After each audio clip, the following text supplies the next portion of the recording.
Namaku Arga. Sudah 5 tahun aku menikah dengan Dina, seorang wanita pekerja keras yang hampir tak pernah mengeluh. Hidup kami sederhana, tapi cukup bahagia. Setiap pagi, aku selalu mengantarnya sampai depan pintu, melihatnya berangkat kerja dengan senyum yang sama, senyum yang membuatku yakin bahwa semua baik-baik saja. Karena kesibukan Dina yang semakin padat, kami sepakat untuk mempekerjakan seorang pembantu rumah tangga. Namanya Sari. Usianya tidak terlalu jauh dariku, mungkin akhir 20-an. Ia datang dengan sikap sopan, suara pelan, dan tatapan yang selalu menunduk. Hari-hari pertama terasa biasa saja. Sari bekerja dengan cekatan. Rumah selalu bersih sebelum aku sempat menyadarinya. Kopi pagi sudah tersedia tanpa pernah aku minta. Bahkan terkadang, ia mengingat hal-hal kecil yang bahkan Dina sendiri sering lupa, seperti menyiapkan baju kerjaku atau memastikan aku tidak terlambat sarapan. "Mas, sarapannya jangan lupa ya," katanya suatu pagi sambil berdiri agak jauh dari meja makan. Aku hanya mengangguk singkat. "Iya, terima kasih." Tak ada yang aneh. Semua terasa normal. Justru kehadiran Sari sangat membantu. Namun, ada sesuatu yang perlahan mulai terasa berbeda, meski sulit dijelaskan. Setiap kali aku berbicara, ia selalu mendengarkan dengan sangat fokus.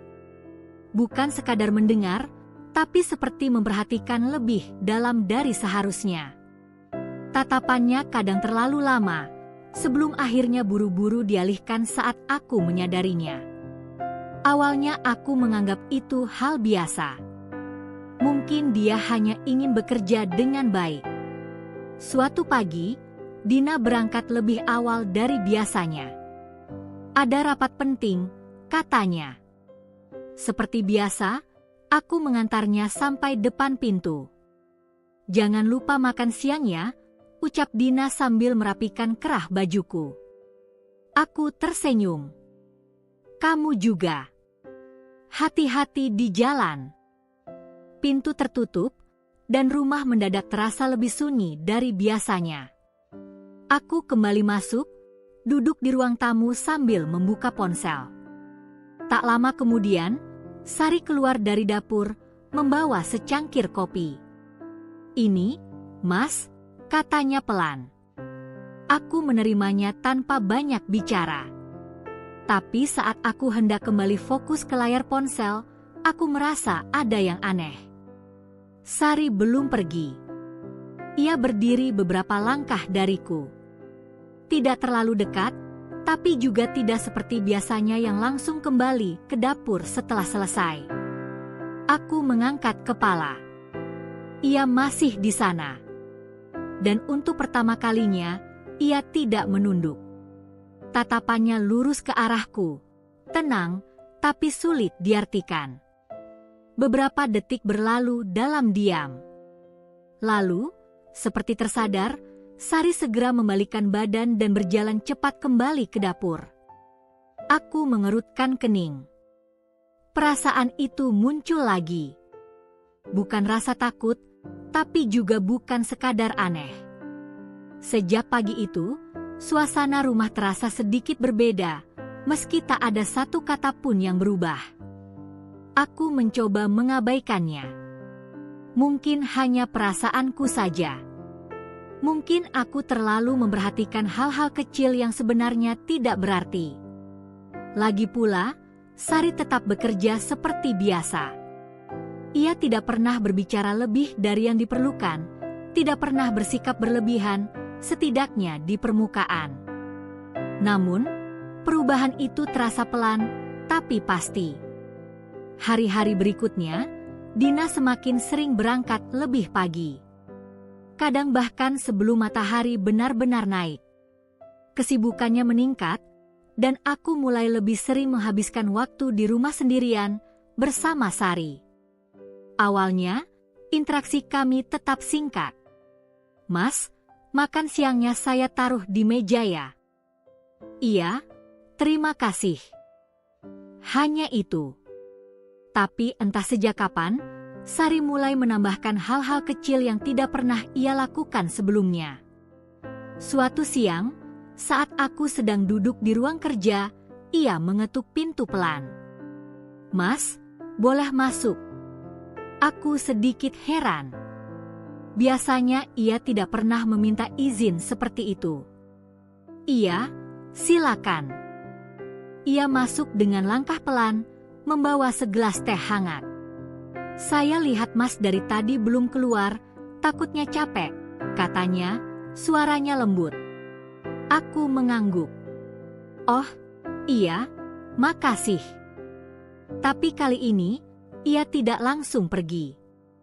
Ia berdiri di dekat meja, cukup dekat hingga aku bisa merasakan kehadirannya dengan lebih jelas. Tidak seperti biasanya yang selalu menjaga jarak. Aku mulai merasa tidak nyaman. "Kamu, ada yang mau disampaikan?" tanyaku, mencoba tetap biasa. Sari sedikit tersenyum. "Enggak, Mas. Cuma perhatian saja." Perhatian. Kata itu terasa sederhana, tapi entah kenapa terdengar berbeda saat keluar dari mulutnya. Aku berdehem pelan. "Iya, makasih. Tapi kamu nggak usah terlalu repot." "Iya, Mas," jawabnya singkat. Namun sebelum pergi, ia sempat menatapku lagi, tatapan yang sama seperti pagi itu. Lama. Tenang. Seolah ingin mengatakan sesuatu, tapi ditahan. Pintu tertutup. Aku menghela napas panjang. Perasaan itu datang lagi. Bukan karena apa yang ia lakukan, tapi karena cara ia melakukannya. Hari demi hari, sikap Sari semakin sulit untuk dianggap biasa. Ia mulai mengingat kebiasaanku dengan sangat detail. Bukan hanya soal makanan atau jadwal, tapi juga hal-hal pribadi. Seperti kapan aku biasanya merasa lelah, atau kapan aku butuh ditemani, meski aku tidak pernah mengatakannya. Suatu sore, saat hujan turun cukup deras, listrik sempat padam beberapa menit. Rumah menjadi gelap. Aku berdiri di ruang tamu, mencoba menyalakan senter di ponsel. Tiba-tiba, suara langkah kaki terdengar mendekat. "Mas." Suara itu pelan, hampir seperti bisikan. Aku menoleh, dan dalam cahaya redup dari luar jendela, aku melihat Sari berdiri tidak jauh dariku. Kali ini, lebih dekat dari biasanya. "Takut gelap ya, Mas?" tanyanya dengan nada yang sulit kutafsirkan. Aku langsung menggeleng. "Enggak, cuma lagi cari senter." "Oh." Ia melangkah sedikit lebih dekat lagi. Jarak kami kini hanya beberapa langkah. Aku bisa merasakan jantungku berdetak lebih cepat. Bukan karena takut, tapi karena situasi yang terasa tidak semestinya. "Kalau Mas takut, saya bisa temani," lanjutnya pelan. Kalimat itu sederhana. Tapi cara ia mengatakannya membuat suasana berubah. Aku segera memalingkan wajah. "Nggak usah, Sar. Kamu istirahat aja." Beberapa detik hening. Lalu, tanpa berkata apa-apa lagi, Sari mundur perlahan dan menghilang ke arah dapur. Tak lama kemudian, listrik kembali menyala. Cahaya memenuhi ruangan. Tapi entah kenapa, perasaan gelap itu masih tertinggal di dalam pikiranku. Sejak saat itu, aku mulai menyadari satu hal. Ini bukan lagi sekadar perasaan aneh. Sari mulai melewati batas yang tak pernah ia sentuh sebelumnya. Dan anehnya, aku tidak langsung menghentikannya. Bukan karena aku menginginkannya, tapi karena semuanya terjadi begitu halus, begitu perlahan, sampai aku sendiri sulit menentukan di mana sebenarnya batas itu mulai dilanggar. Pagi itu, seperti biasa Dina sudah berangkat lebih dulu. Bahkan aku hanya sempat melihat punggungnya dari balik jendela saat mobil ojek online yang ditumpanginya menjauh. Rumah kembali sunyi. Aku mencoba mengalihkan pikiran dengan bekerja dari ruang tengah. Laptop terbuka, tapi fokusku berantakan. Bayangan kejadian beberapa hari terakhir terus berputar di kepala. Tatapan Sari, cara bicaranya, jarak yang semakin dekat. "Mas." Suara itu kembali datang, lembut seperti biasa. Aku menoleh. Sari berdiri di ambang pintu, mengenakan pakaian kerja yang sama seperti biasanya. Rapi, sopan. Tidak ada yang berubah, setidaknya secara kasat mata. "Iya. Sarapan Mas belum disentuh dari tadi," katanya pelan. Aku melirik meja makan. Benar. Makanan itu masih utuh. "Lagi nggak terlalu lapar," jawabku singkat. Biasanya, setelah itu Sari akan mengangguk dan pergi. Tapi kali ini tidak. Ia melangkah masuk. Pelan. Terukur. Dan berhenti, lebih dekat dari biasanya. "Mas akhir-akhir ini sering kelihatan capek," katanya, menatapku lurus. "Banyak pikirannya?" Pertanyaan itu membuatku sedikit tersentak. "Aku, biasa aja," jawabku cepat, mencoba terdengar santai. Sari tidak langsung menanggapi. Ia justru menatapku lebih dalam, seolah mencoba membaca sesuatu yang bahkan aku sendiri belum tentu paham. "Kalau Mas butuh cerita," ia berhenti sejenak, suaranya semakin pelan, "gak harus selalu ke Budina." Aku terdiam. Kalimat itu sederhana, tapi maknanya tidak sesederhana itu. Aku menutup laptop perlahan. "Maksud kamu?" Sari tersenyum tipis. Bukan senyum canggung seperti biasanya. Kali ini lebih tenang. Lebih yakin. "Kadang," lanjutnya, "orang yang ada di rumah justru lebih ngerti daripada yang sibuk di luar." Jantungku berdegup lebih kencang. Ada sesuatu dalam cara dia berbicara yang membuat batas antara sekadar pembantu dan orang lain mulai terasa kabur. Aku berdiri, mencoba mengakhiri percakapan itu. "Sari, kamu fokus kerja aja ya. Nggak usah mikirin hal lain." "Iya, Mas," jawabnya. Tapi lagi-lagi, ia tidak langsung pergi. Beberapa detik berlalu. Dan saat aku hendak melangkah menjauh, Sari tiba-tiba berkata lagi, "Mas, sebenarnya sadar kan?" Langkahku terhenti. Perlahan, aku menoleh.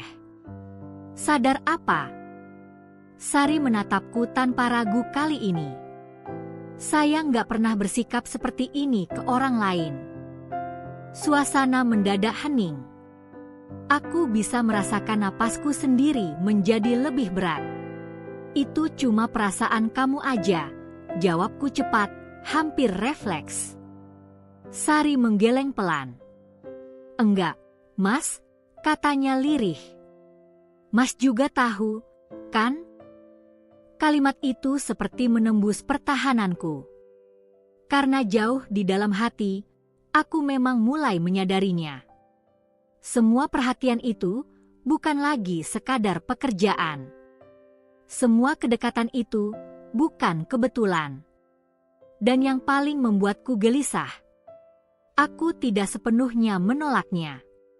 Aku mundur satu langkah, menciptakan jarak. "Udah cukup, Sar," ucapku tegas, meski suaraku sedikit bergetar. "Jangan lanjut." Untuk pertama kalinya, ekspresi Sari berubah. Bukan marah, bukan juga kecewa, tapi seperti seseorang yang baru saja memastikan sesuatu. "Oh," katanya pelan. "Jadi Mas memang sadar." Ia menunduk sebentar, lalu tersenyum kecil, senyum yang sulit diartikan. "Baik, Mas. Saya mengerti." Ia berbalik, berjalan keluar ruangan tanpa tergesa, meninggalkanku dalam diam yang terasa jauh lebih berat dari sebelumnya. Aku berdiri di tempat yang sama, dengan pikiran yang semakin kacau. Karena sekarang semuanya sudah jelas. Ini bukan lagi sekadar perasaan. Bukan juga kesalahpahaman. Sari tahu apa yang ia lakukan. Dan lebih buruknya lagi, ia tahu aku mulai goyah.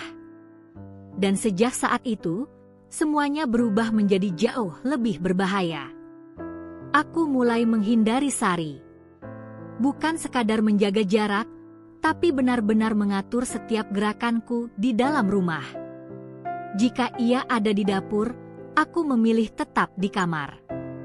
Jika ia membersihkan ruang tamu, aku pura-pura sibuk di teras. Bahkan untuk sekadar mengambil air minum pun, aku menunggu sampai aku yakin ia tidak ada di sana. Tapi entah kenapa, setiap kali aku mencoba menjauh, Sari selalu muncul di waktu yang tidak terduga. Seolah ia tahu. Seolah ia membaca langkahku. Pagi itu, aku sengaja bangun lebih siang dari biasanya. Kupikir, dengan begitu aku bisa menghindari sarapan bersama di meja makan. Namun saat aku keluar kamar, Sari sudah berdiri di sana. Seolah menungguku. "Mas bangun juga," ucapnya pelan, dengan nada yang terlalu tenang untuk sebuah kebetulan. Aku berhenti sejenak. Iya, agak capek. "Saya sudah siapkan sarapan," lanjutnya sambil menunjuk meja. Aku mengangguk singkat. "Nanti aja." Aku berbalik hendak kembali ke kamar. "Mas." Suara itu menghentikanku lagi. Aku menghela napas pelan sebelum menoleh. "Iya." "Kok sekarang sering menghindar?" tanyanya langsung. Pertanyaan itu menohok. Aku mencoba tersenyum tipis. "Nggak kok. Biasa aja." Sari menatapku lekat. "Mas yakin?" Tatapan itu, lagi tenang, tapi seperti menekan. Aku mulai merasa terpojok di rumahku sendiri. "Sari," ucapku, mencoba tegas, "jangan berpikir macam-macam. Aku cuma lagi banyak kerjaan." Ia tidak langsung menjawab. Sebaliknya, ia melangkah mendekat. 1 langkah, 2 langkah, dan berhenti tepat di hadapanku. Jarak kami kini terlalu dekat untuk disebut wajar. Aku bisa merasakan napasnya, pelan, teratur. "Kalau cuma kerjaan," katanya lirih, "kenapa Mas sampai harus menghindari saya?" Aku terdiam. Tidak ada jawaban yang bisa keluar dengan jujur tanpa membuka sesuatu yang seharusnya tetap terkunci. "Aku nggak menghindar," jawabku akhirnya, meski bahkan aku sendiri tidak yakin. Sari tersenyum tipis. "Mas buruk dalam berbohong." Kalimat itu membuat dadaku terasa sesak. Aku mundur 1 langkah, mencoba mengambil kembali kendali. "Udah, Sar. Kamu kerja aja. Jangan bahas ini lagi." Aku berbalik cepat dan berjalan menuju kamar. Tapi sebelum pintu sempat kututup. "Mas takut ya?" Suara itu menghentikanku untuk kesekian kalinya. Perlahan, aku menoleh. Sari masih berdiri di tempat yang sama. Tatapannya tidak berubah. "Takut sama saya?" lanjutnya. Aku menggeleng cepat. "Bukan itu." Lalu, ia mendesak pelan. Aku terdiam lagi. Karena kali ini, aku tahu jawabannya. Aku bukan takut pada Sari. Aku takut pada diriku sendiri. Dan mungkin Sari sudah menyadari itu sejak awal. Hari-hari berikutnya terasa semakin menekan. Sari tidak lagi hanya mendekat. Ia mulai bermain dengan situasi. Kadang ia sengaja berada di tempat yang sama denganku lebih lama dari yang seharusnya. Kadang ia memulai percakapan yang terasa terlalu pribadi. Bahkan beberapa kali, ia memanggilku hanya untuk hal-hal kecil yang sebenarnya bisa ia lakukan sendiri.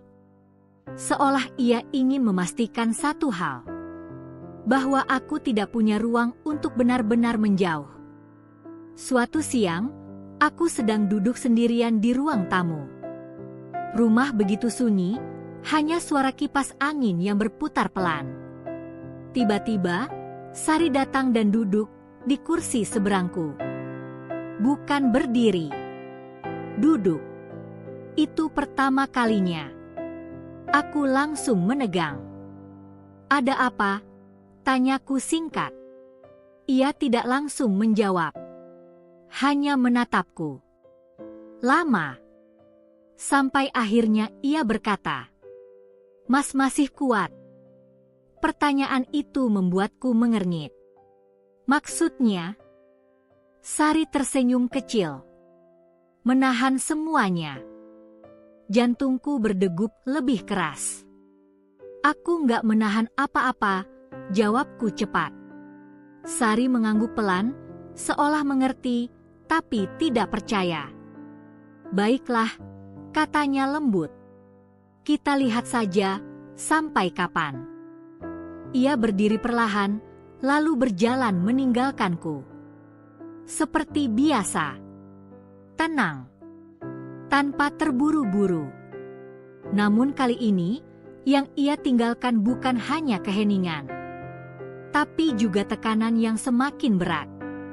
Dan untuk pertama kalinya, aku mulai merasa, ini bukan lagi sekadar ujian kesabaran.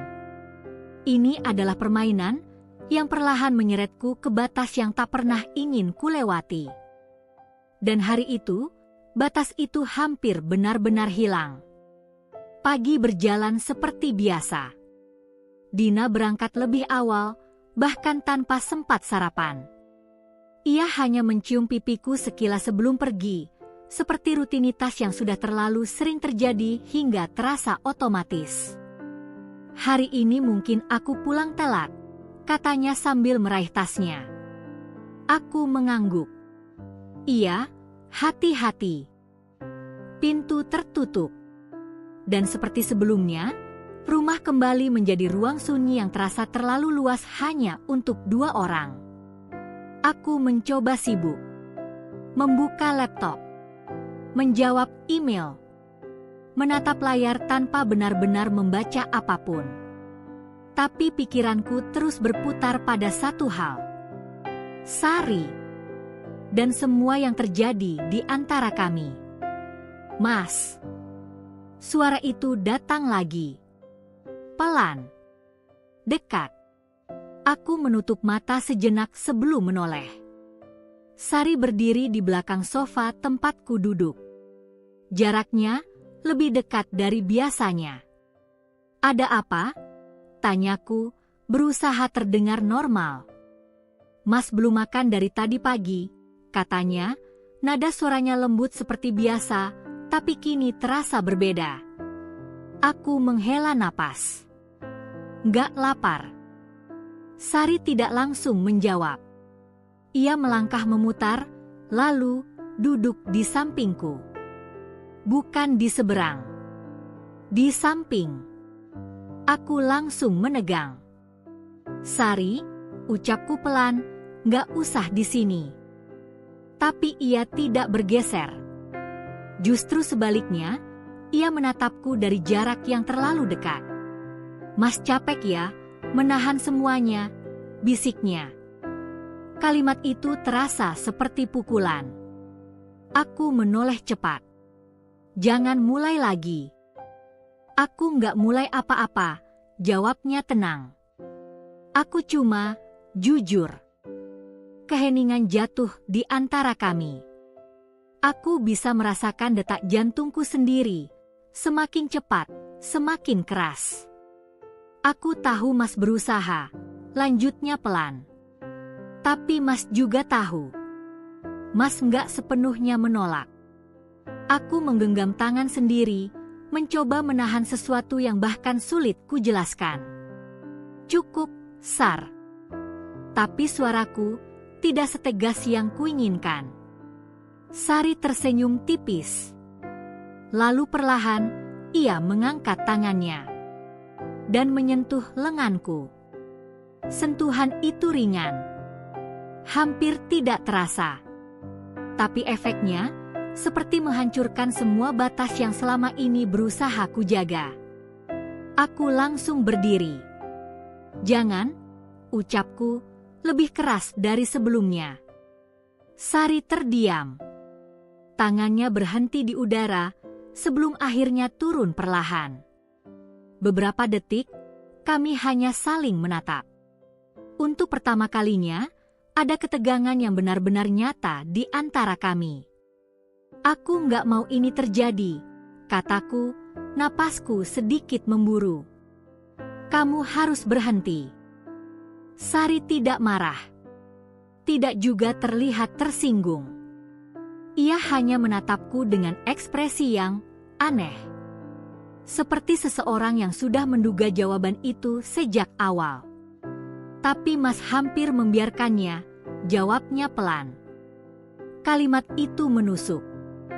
Karena itu benar. Beberapa detik tadi, aku memang tidak bergerak. Tidak langsung menjauh. Tidak langsung menolak. Dan itu cukup untuk membuat semuanya terasa berbeda. Aku memalingkan wajah. Itu nggak berarti apa-apa. Sari mengangguk pelan. Iya, katanya lirih. Kalau Mas bilang begitu. Ia berdiri. Berjalan beberapa langkah menjauh. Lalu berhenti. Tanpa menoleh, ia berkata, kalau tadi aku nggak berhenti, Mas yakin bisa benar-benar menolak? Pertanyaan itu membuat tubuhku kaku. Aku tidak menjawab. Tidak bisa. Karena jauh di dalam diriku, aku tidak yakin. Dan mungkin, itu adalah hal yang paling berbahaya dari semuanya. Sari akhirnya melangkah pergi, meninggalkanku sendirian di ruang tamu. Tapi kali ini, bukan hanya perasaan bersalah yang tersisa, melainkan kesadaran yang jauh lebih menakutkan. Aku sudah berada di titik di mana satu langkah kecil saja bisa menghancurkan segalanya. Dan aku mulai sadar, mungkin kehancuran itu bukan sesuatu yang terjadi tiba-tiba, tapi sesuatu yang sedang diarahkan. Sejak kejadian itu, Sari berubah. Bukan semakin agresif. Justru sebaliknya. Ia kembali menjadi sosok yang sama seperti saat pertama datang. Pendiam. Sopan. Menjaga jarak. Tidak ada lagi tatapan lama. Tidak ada lagi percakapan pribadi. Tidak ada lagi kedekatan yang membuatku gelisah. Semua kembali normal. Terlalu normal. Dan justru itu yang membuatku tidak tenang. Hari pertama, aku merasa lega. Hari kedua, aku mulai bingung. Hari ketiga, aku mulai curiga. Seolah semua yang terjadi sebelumnya hanyalah bagian dari sesuatu yang lebih besar. Pagi itu, Dina kembali berangkat lebih awal. Seperti biasa, ia terburu-buru, hanya sempat melambaikan tangan sebelum keluar rumah. Aku berdiri di ruang tamu, memperhatikan pintu yang tertutup perlahan. Sunyi. Aku menoleh ke arah dapur. Sari ada di sana. Tapi kali ini, ia bahkan tidak menatapku. seolah aku tidak ada. Perasaan aneh mulai muncul. Aku berjalan mendekat. "Sar," panggilku. Ia menoleh singkat. "Iya, Mas?" Datar. Tidak ada nada lembut yang biasanya ia gunakan. Tidak ada sesuatu yang berlebih. Aku mengernyit. "Kamu nggak apa-apa?" "Iya." "Kenapa, Mas?" Jawabnya singkat. Aku terdiam sejenak. "Enggak, cuma nanya." "Iya," katanya lagi, lalu kembali melanjutkan pekerjaannya. Percakapan itu berakhir begitu saja. Tapi entah kenapa, justru membuatku semakin tidak nyaman. Sepanjang hari, pikiranku dipenuhi satu pertanyaan. Kenapa Sari berubah? Dan yang lebih mengganggu, kenapa aku mulai mempermasalahkannya? Malam harinya, saat Dina sudah pulang dan kami makan bersama, aku mencoba mengalihkan pikiran. Dina bercerita tentang pekerjaannya, tentang rekan kantornya, tentang lelah yang ia rasakan. Aku mendengarkan, tapi tidak sepenuhnya hadir. "Mas," panggil Dina tiba-tiba. Aku tersentak. "Iya." "Kamu dari tadi diam aja.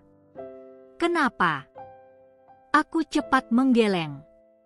"Nggak apa-apa. Cuma capek." Dina menatapku beberapa detik, lalu mengangguk pelan. "Istirahat ya. Jangan dipaksain." Aku tersenyum tipis. "Iya." Malam itu, saat Dina sudah tertidur, aku masih terjaga. Menatap langit-langit kamar. Pikiranku terus kembali ke satu hal. Sari. Semua sikapnya sebelumnya tidak mungkin kebetulan. Cara ia mendekat, cara ia berbicara, cara ia menekan batas perlahan, dan sekarang cara ia menarik diri.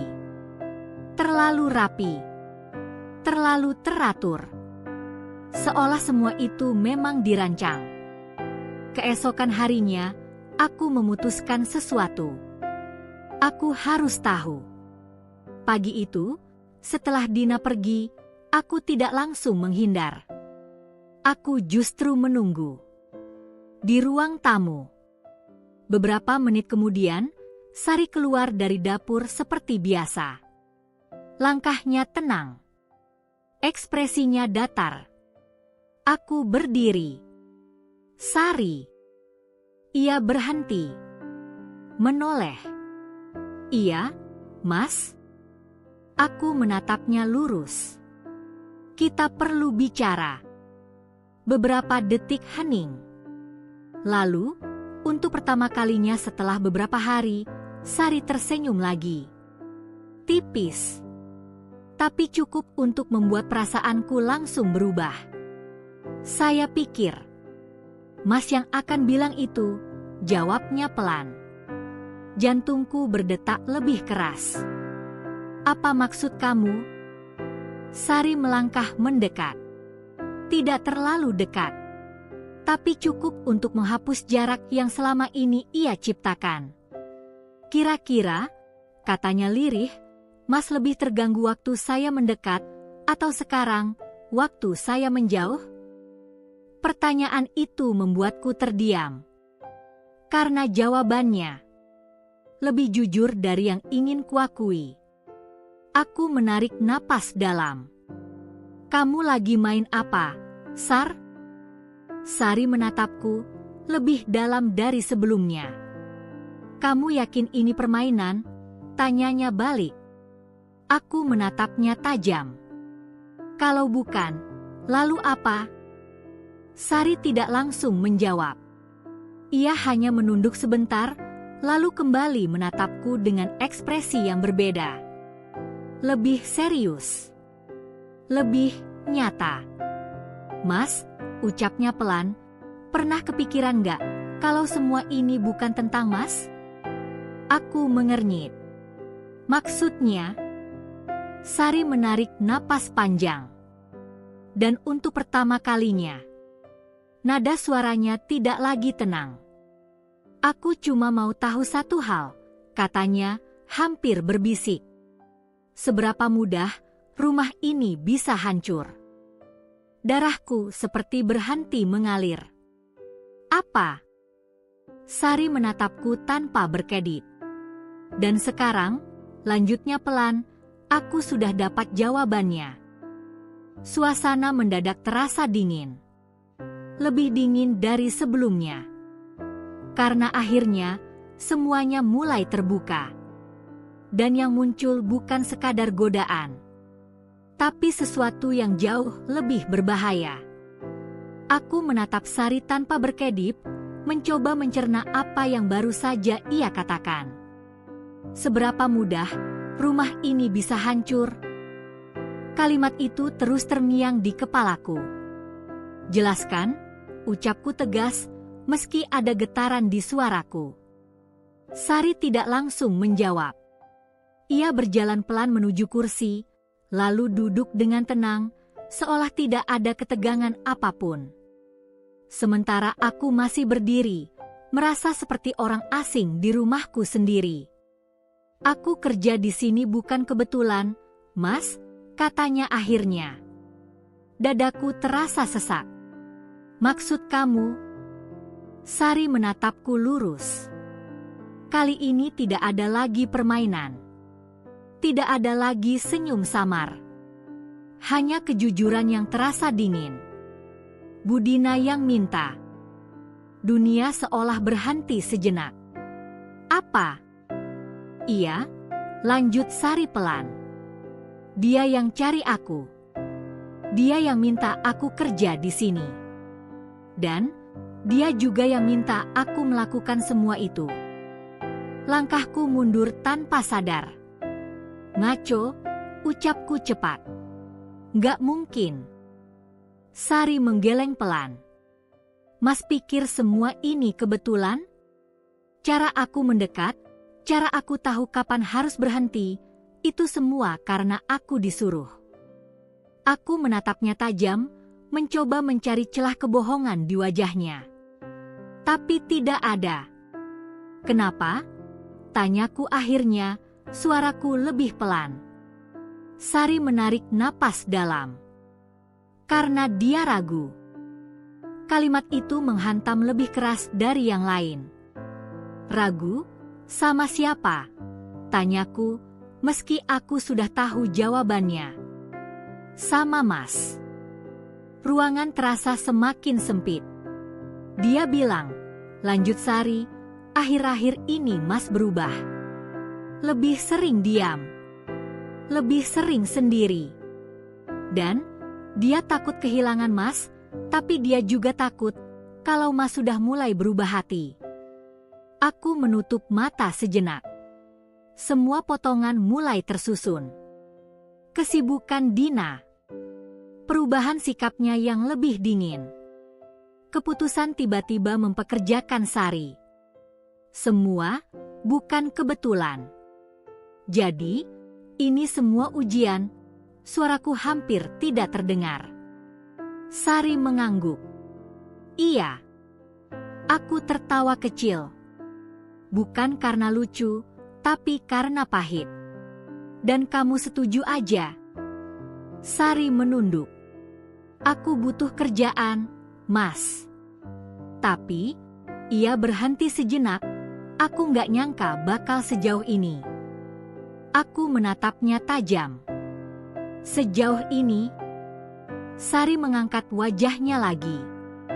Kali ini, ada sesuatu yang berbeda di matanya. Mas bukan orang yang gampang jatuh, katanya pelan. Tapi Mas juga bukan orang yang sepenuhnya kuat. Kalimat itu jujur. Dan justru itu yang paling menyakitkan. Aku menghela napas panjang, lalu berjalan menjauh beberapa langkah. Pikiranku kacau. Marah. Kecewa. Tersinggung. Tapi di saat yang sama, aku juga merasa bersalah. Karena jika aku benar-benar kuat, semua ini tidak akan pernah terasa seperti ancaman. Dia tahu sejauh apa? Tanyaku akhirnya. Sari terdiam. Dia tahu semuanya, jawabnya pelan. Jantungku seperti jatuh. Termasuk? Sari mengangguk. Iya. Aku cerita. Aku menutup wajah dengan kedua tangan. Selesai sudah. Semua yang berusaha ku jaga, ternyata sudah lama terbuka. Beberapa detik berlalu dalam diam. Lalu aku menurunkan tangan, menatap Sari dengan keputusan yang akhirnya terbentuk. Kamu berhenti hari ini. Sari terdiam. Mas, aku nggak peduli kamu disuruh siapa, potongku tegas. Ini rumah tanggaku. Dan aku nggak mau ada permainan lagi di sini. Sari menatapku lama. Lalu perlahan, ia mengangguk. Iya, Mas. Ia berdiri. Tidak ada perlawanan. Tidak ada drama. Hanya langkah pelan menuju pintu belakang. Namun sebelum benar-benar pergi, ia berhenti. Mas, aku tidak menoleh. Budina nggak cari kebenaran, katanya lirih. Dia cuma cari pembuktian. Langkahnya kembali terdengar. Lalu, hilang. Aku berdiri sendirian di ruang tamu. Dengan satu kenyataan yang tidak bisa dihindari. Ujian itu sudah selesai. Tapi hasilnya belum tentu bisa menyelamatkan semuanya. Rumah itu kembali sunyi. Tidak ada lagi langkah kaki Sari di dapur. Tidak ada lagi suara lembut yang memanggilku dari balik ruangan. Semua kembali seperti dulu, atau setidaknya terlihat seperti dulu. Namun perasaan itu berbeda. Lebih berat. Lebih jujur. Sore harinya, Dina pulang seperti biasa. Wajahnya lelah, tapi tetap berusaha tersenyum saat melihatku di ruang tamu. Kok di sini? Tumben nunggu, katanya sambil meletakkan tas. Aku tidak langsung menjawab. Hanya menatapnya. Wanita yang selama ini kupikir sepenuhnya percaya padaku, ternyata diam-diam mengujiku. Kita perlu bicara, ucapku pelan. Senyum Dina perlahan menghilang. Ia terdiam beberapa detik, lalu mengangguk. Iya. Kami duduk berhadapan. Tidak ada suara lain. Tidak ada gangguan.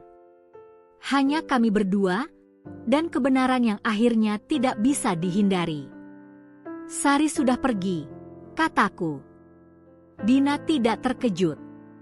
Seolah ia memang sudah tahu itu akan terjadi. Iya, jawabnya singkat.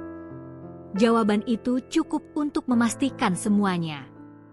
Kamu yang suruh, ya? Dina menunduk. Beberapa detik berlalu sebelum akhirnya ia berbicara. Aku cuma mau yakin. Kalimat itu terdengar pelan, tapi cukup untuk menusuk. Yakin apa? Tanyaku, meski aku tahu. Dina mengangkat wajahnya. Matanya mulai berkaca-kaca. Kalau aku masih punya kamu. Keheningan jatuh. Berat. Aku menghela napas panjang. Jadi kamu uji aku? Suaraku datar, tapi penuh tekanan. Dengan cara seperti itu? Aku takut, jawab Dina cepat. Akhir-akhir ini kamu berubah. Kamu jauh. Kamu diam. Aku merasa, aku kehilangan kamu, tapi aku nggak tahu kenapa. Aku terdiam. Karena sebagian dari itu, benar. Aku nggak tahu harus gimana. Lanjutnya, suaranya mulai bergetar. Aku nggak mau menuduh. Tapi aku juga nggak bisa diam. Air matanya jatuh. Dan untuk pertama kalinya, aku melihat sisi rapuh yang selama ini mungkin terlewatkan. Tapi cara kamu salah, Din, ucapku pelan. Kamu nggak cuma muji aku, kamu juga menghancurkan kepercayaan itu sendiri. Dina menunduk lebih dalam. Aku tahu. Aku menatapnya lama. Semua emosi bercampur. Marah karena tidak dipercaya. Kecewa karena dipermainkan. Dan bersalah karena aku memang hampir jatuh. Aku nggak selingkuh, kataku akhirnya. Tapi, aku juga nggak bisa bilang aku sepenuhnya kuat. Dina mengangkat wajahnya perlahan. Mendengar itu, justru membuat tangisnya semakin pecah. Maaf, bisiknya. Aku menutup mata sejenak. Ini bukan tentang siapa yang benar atau salah sepenuhnya. Ini tentang dua orang yang sama-sama mulai kehilangan arah, tapi tidak tahu cara saling menggenggam lagi. Aku hampir melangkah terlalu jauh, lanjutku jujur. Dan itu bukan salah Sari sepenuhnya. Itu karena aku lengah. Dina menggeleng cepat. Tapi kamu berhenti. Iya, jawabku. Tapi fakta kalau aku hampir, itu tetap nyata. Keheningan kembali datang. Namun kali ini, bukan lagi penuh ketegangan. Melainkan kejujuran. Aku mengulurkan tangan, ragu sejenak, lalu menggenggam tangan Dina. Kita sama-sama salah, kataku pelan. Kamu nggak percaya, dan aku hampir membuktikan ketakutanmu. Dina menggenggam tanganku erat. Air matanya masih jatuh, tapi kali ini berbeda. Bukan hanya karena sakit, tapi juga karena sadar. Apa? Masih bisa diperbaiki? Tanyanya lirih. Aku menatapnya dalam. Tidak ada jawaban instan. Tidak ada kepastian. Tapi ada satu hal yang aku tahu. Aku tidak ingin semuanya berakhir seperti ini. Kita coba, jawabku akhirnya. Tapi bukan dengan cara seperti kemarin. Dina mengangguk, masih menangis pelan. Aku menarik napas panjang. Untuk pertama kalinya sejak semua ini dimulai, aku merasa sedikit lebih ringan. Bukan karena masalahnya selesai, tapi karena akhirnya kami berhenti saling memuji dan mulai saling memahami.